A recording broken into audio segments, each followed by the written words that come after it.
Bienvenue dans Étant donné, le podcast des acteurs de la data, avec NetMedia, un podcast produit par Splunk, la plateforme qui transforme les données en action. Aujourd'hui, notre acteur de la data est un artiste. Il vient pourtant du monde de l'économétrie, un mélange de statistiques et de mathématiques.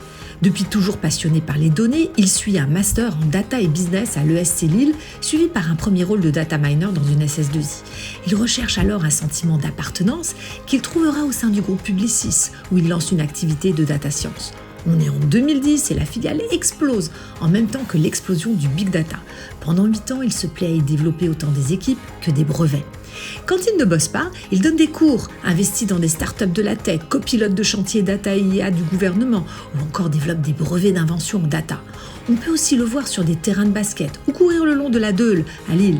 Sur sa table de chevet trônent des livres de philo, sa grande passion, qui côtoie des essais sur les réseaux de neurones artificiels, mais aussi le Seigneur des Anneaux. Geek un jour, geek toujours. Sa fibre artistique, on la retrouve aussi dans son goût de la peinture. Lui-même se voit comme un artiste de la data et de l'IA qui décrit le monde non pas avec des pinceaux, mais avec des équations. Ah oui, car notre invité est aussi le Chief Data Officer de La Redoute. J'ai nommé Samir Amelal. Merci Anne Guénéré, directrice commerciale chez Splunk, pour ce portrait de notre invité. Vous restez bien sûr avec nous pour les questions. Bonjour Samir Amelal. Bonjour Bertrand, comment allez-vous ? Très bien, merci. Et vous ? Parfaitement. Alors La Redoute, on ne présente plus, c'est un acteur historique du commerce en France. C'est l'exemple de la transformation numérique réussie, passant de la vente à distance à un géant du e-commerce et même aujourd'hui à une marketplace. Nous allons avec vous détailler les défis de cette transformation. Déjà Samir, est-ce que la data est dans l'ADN du groupe ? Est-ce qu'on peut qualifier La Redoute d'entreprise data-centrique ? Oui, je pense qu'aujourd'hui on peut qualifier La Redoute d'entreprise data-centrique. On s'est prétendu pendant très longtemps entreprise data parce que, étant acteur de la VPC pendant longtemps, on a pensé qu'on collectait beaucoup de données. Force est de constater qu'au début des années 2010, la quantité de données disponibles a explosé dans de nombreuses entreprises et qu'on avait un petit peu laissé passer ce train et qu'aujourd'hui, on a rattrapé notre retard et on est vraiment data-driven aujourd'hui. Comment s'est opérée la transformation du groupe ? Alors elle s'est opérée à de nombreux égards. Elle s'est opérée dans notre transformation digitale, puisqu'on avait le célèbre catalogue papier que tout le monde connaît et qui a fait la réputation de La Redoute, auquel on a renoncé. On a encore des catalogues, mais notre activité aujourd'hui est essentiellement e-commerce. On fait plus de 95% de notre chiffre d'affaires sur Internet. Donc il a fallu finalement transformer l'entreprise pour l'amener vers le e-commerce. Toute l'entreprise tournait au rythme de ce catalogue qui était une logistique colossale comme vous pouviez l'imaginer. Aujourd'hui, tout ça a changé et on est vraiment devenu une entreprise e-commerce avec tout ce que ça implique. De rythme par exemple, on a un rythme beaucoup plus soutenu. Avant on avait des rythmes qui étaient ceux du catalogue. Aujourd'hui on fait presque du temps réel à de nombreux égards. On a travaillé aussi sur notre culture, puisque effectivement, étant un VP6, on a dû transformer la culture de l'entreprise pour l'amener, tout en gardant ce qui nous paraissait important, notre ADN, vers une culture e-commerce. Et puis la data et la logistique qui ont été de forts leviers, un substrat très important pour amener cette transformation à ce qu'elle est aujourd'hui. Pourquoi avez-vous été approché par le groupe La Redoute ? Alors parce qu'ils ont conscience de l'importance de la data. Nathalie Balin, notre patronne, a très tôt accordé une importance forte à l'exploitation de ces données. Je l'avais rencontré une première fois en 2016. Je venais d'être nommé Chief Data Officer de Publicis. On avait déjà abordé ce sujet. La Redoute a très vite compris que l'exploitation de cette donnée, que le digital généré, était un vecteur d'amélioration du service client, de l'expérience utilisateur et même de la performance commerciale, de la performance business. Et donc, j'ai été approché dans ce contexte, même si le sujet data avait déjà été initié avant mon arrivée. Votre prise de fonction, c'était quand ? En 2019. Quels ont été vos premiers chantiers lors de votre prise de fonction ? Alors, ça a été surtout l'industrialisation de la démarche data, puisque comme je vous le disais, on avait une prise de conscience depuis plusieurs années, mais avec aussi un héritage culturel, un héritage organisationnel qui faisait qu'il y avait ici ou là de la circonspection. On se demandait en quoi ce sujet dont on parlait partout, Big Data, IA, etc. On parlait beaucoup de Big Data d'ailleurs quand ça a été initié à La Redoute. en quoi ce sujet pouvait être game changer, en quoi il était transformatif, si je puis dire. Et donc, mon prédécesseur a consacré beaucoup d'énergie à faire de la preuve de valeur. Donc, il a déployé des dispositifs qui ont montré au reste de l'entreprise que la data pouvait être vecteur de valeur, pouvait contribuer à l'amélioration de la performance de la Redoute à de nombreux égards, et notamment en termes d'expérience client et de service.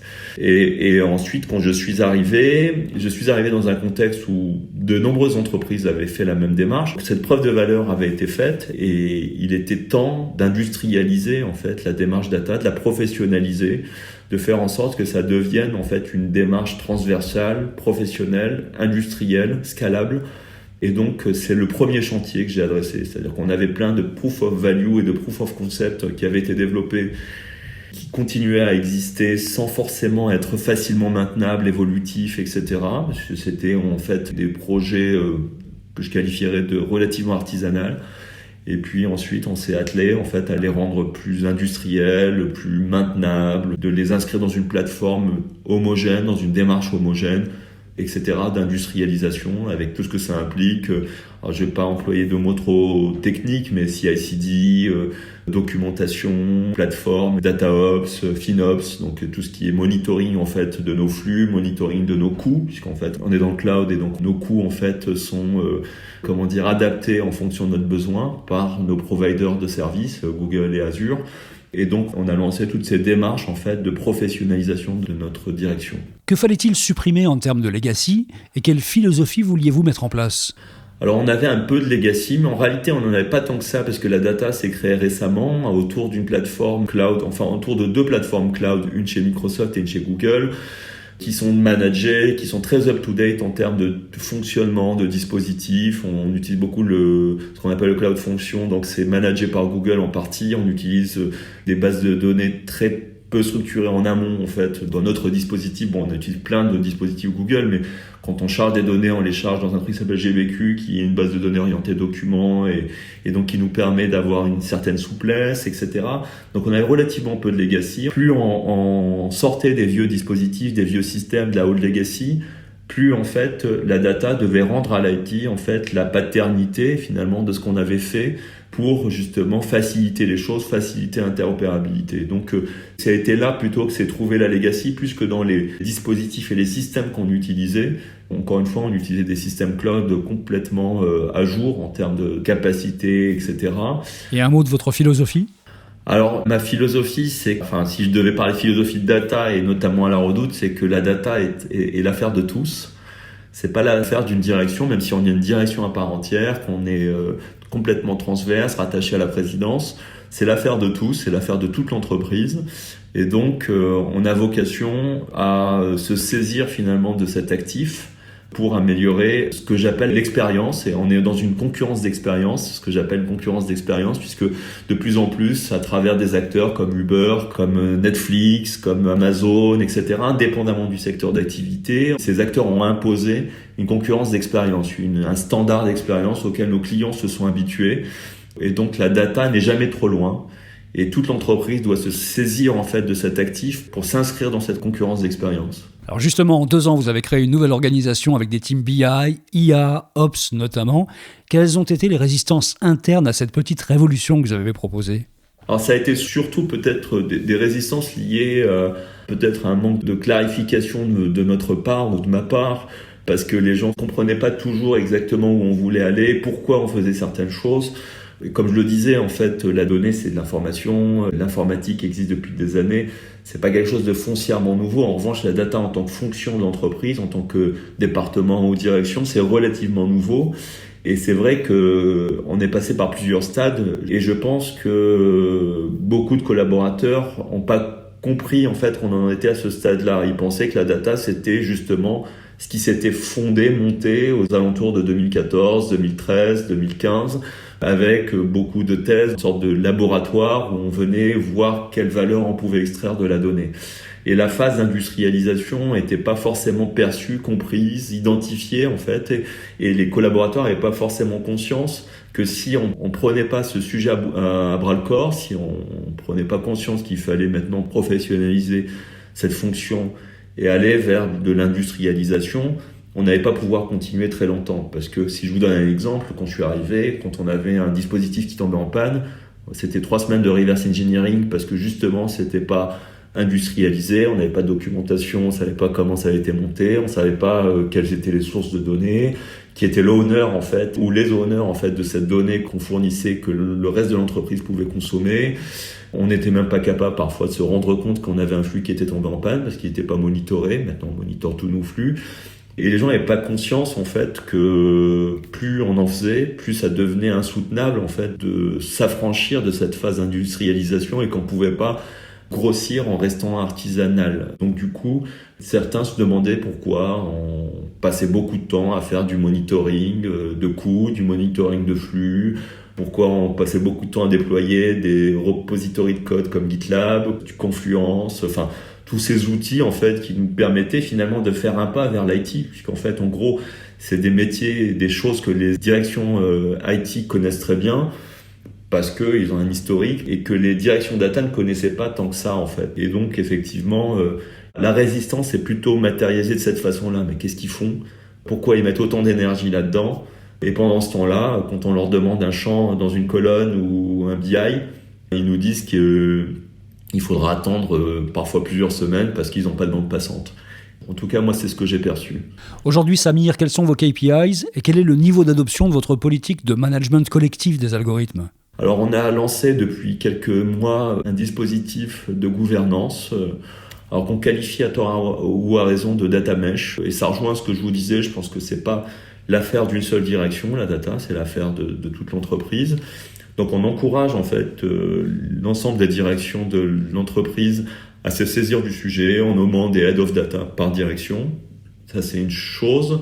En leur demandant de se conformer en fait à une pratique qui est la même dans toute l'entreprise, en utilisant les mêmes outils dans toute l'entreprise, les mêmes BI, etc. Mais aussi là, en termes de pratique, encore une fois, dans de nombreuses directions, on a par exemple des data analysts. Dans toutes les directions maintenant, tout le monde a ses data analysts, à la logistique, au commerce, au marketing, etc. Quand on fait un rapport, on a un certain nombre de règles à respecter. Il faut documenter les requêtes SQL qui sont utilisées pour le rapport. Il faut documenter le rapport. Il faut utiliser le même look and feel. Tout ça pour vous dire qu'effectivement, on a toute une stratégie de gouvernance qui est en train de se mettre en place. De la même façon, par exemple pour l'IA, là où en fait c'était relativement erratique, aujourd'hui en fait on a une stratégie make or buy qu'on commence à déployer dans l'entreprise et qui nous aide à choisir les IA qu'on achète et celles qu'on déploie en interne sur la base d'un certain nombre de critères. Alors la plupart du temps, c'est un critère de est-ce que c'est stratégique ou non pour l'entreprise. C'est-à-dire que si une IA ou si un algorithme nous confère un avantage concurrentiel, on a vocation à y réfléchir et à se l'approprier, à voir dans quelle mesure on est capable de le déployer, se saisir des moyens en recrutant les bons ingénieurs, etc. pour les déployer. Et par ailleurs, est-ce que ça existe ou pas on the shelf, sur étagère ? Parce que parfois, on s'est retrouvé à développer des choses qui non seulement n'étaient pas stratégiques pour l'entreprise, mais en plus qui existaient, qui suffisait de brancher. Et donc dépenser de l'énergie et de l'argent et du temps pour déployer des choses qui suffisaient de brancher, ça nous paraissait pas pertinent. Ça veut pas dire qu'on le fera pas. Et si ça existe parfois, ça vaut le coup quand même qu'on le déploie et qu'on le développe nous-mêmes, si c'est vraiment hautement stratégique pour nous, parce qu'on pourra le déployer custom et peut-être ça pourra nous conférer un certain avantage. Mais toujours est-il qu'effectivement, c'était quelque chose qui n'existait pas et qui depuis 8 mois environ est en train d'être déployé à la Redoute. Samir, que vous reste-t-il à faire pour considérer que vous avez totalement rempli votre mission ? Alors, moi, je suis très pressé de pouvoir exposer justement cette plateforme qu'on est en train de développer en interne, puisqu'en fait, finalement, c'est notre interface de consommation de la data. On a développé ce qu'on appelle en interne des Redoute Data Service, en fait, et j'ai hâte de pouvoir la mettre à disposition du reste du monde à notre petite échelle, mais j'ai hâte de pouvoir le faire parce que c'est vrai que ça concrétise plusieurs années de travail, 3 ans de travail. Parce que pour pouvoir faire en sorte que cette plateforme existe, il y a tout ce que j'expliquais avant, notre gouvernance, notre capacité à passer à l'échelle, parce qu'il faut maintenir les choses, il faut être capable justement de faire en sorte que si on offre un service au marché, il soit résilient, fiable, etc. Donc voilà, j'ai hâte de pouvoir exposer ça, parce que c'est la concrétisation de 3 ans de travail. Vous participez à une mission gouvernementale autour de l'adoption de la data et de l'IA et des grands groupes. Quelle est votre ambition, Samir, pour les années à venir ? Alors, moi, c'est vrai que j'aimerais bien, à travers ce qu'on fait à la Redoute, à travers ce qu'on fait dans cette mission gouvernementale que vous évoquiez, qu'on arrive à constituer un certain leadership à certains égards. Il y a plein de domaines. Je pense pas que la bataille soit déjà perdue. Alors, il y a des sujets sur lesquels on a beaucoup de retard, mais il y a quand même des raisons d'espérer. Nos talents sont exceptionnels. On se les fait voler par les plus grands groupes américains. On a de très bonnes formations, très bonnes écoles. On a des leaders mondiaux de l'IA et parmi ceux qui sont les plus connus, il y a Yann Lequin, Luc Julia, etc. Donc clairement, on n'a pas à rougir. Et à forcerie en France, plus qu'ailleurs, on a vraiment des raisons d'espérer. Et puis il y a plein de domaines qui sont balbutiants en fait. Même l'IA, on a l'impression que la messe est dite, mais c'est pas le cas. Il y a l'Edge Computing, il y a la RSE, il y a plein de sujets qui sont balbutiants. Et j'ai vraiment envie, mon ambition en fait, c'est de contribuer personnellement et dans le cadre de la Redoute et dans le cadre de la mission à laquelle je participe avec le gouvernement, j'ai vraiment envie de contribuer à l'installation d'un certain leadership français, européen, à certains égards sur ces enjeux en fait qu'on évoque. Je pense que il faut pas pécher par excès de modestie. On est complètement capable en Europe d'avoir notre mot à dire et d'influencer en fait, d'impacter en fait ces enjeux internationaux. Avez-vous un ou une future invitée à nous recommander pour ce podcast ? Alors j'en ai cité un là il y a 2 secondes qui s'appelle Luc Julia que j'apprécie tout particulièrement parce qu'il a une vision pragmatique en fait d'un des gros aspects de mon métier qui est l'IA, puisque la data est le substrat de l'IA, et il a une vision très pragmatique. Il ne voit pas l'IA comme quelque chose de complètement fantaisiste. Il a bien conscience de l'impact que ça peut avoir sur nos sociétés, que ça va avoir sur nos sociétés. Je pense que c'est même plus transformatif. Encore une fois, désolé pour ce terme qui est pas très joli, mais j'en trouve pas d'autre. Il a conscience que c'est encore plus transformatif, que ça le sera plus que ce qu'on a pu qualifier de révolution digitale. Et donc c'est quelqu'un qui m'intéresse beaucoup, une vision des choses qui gagne vraiment à être analysée, connue et écoutée. Merci beaucoup Samir Amedal. Merci Anne et merci Bertrand. Merci d'avoir accepté notre invitation dans Étant donné, le podcast des acteurs de la data, un podcast produit par Splunk, la plateforme qui transforme les données en action. Merci Anne Guédéré, merci Audrey Houliard et Thierry Bertucca de Splunk pour la production, l'écriture et l'accompagnement éditorial de ce podcast. Merci à vous bien sûr pour votre écoute. N'hésitez pas à vous abonner sur les plateformes de podcast et à nous mettre des étoiles. À très vite avec un nouvel invité. Retrouvez tous les épisodes de Étant donné sur vos plateformes de podcast préférées et pour plus d'histoires autour des enjeux de la data, rendez-vous sur le site de Splunk, SPLUNK. À bientôt.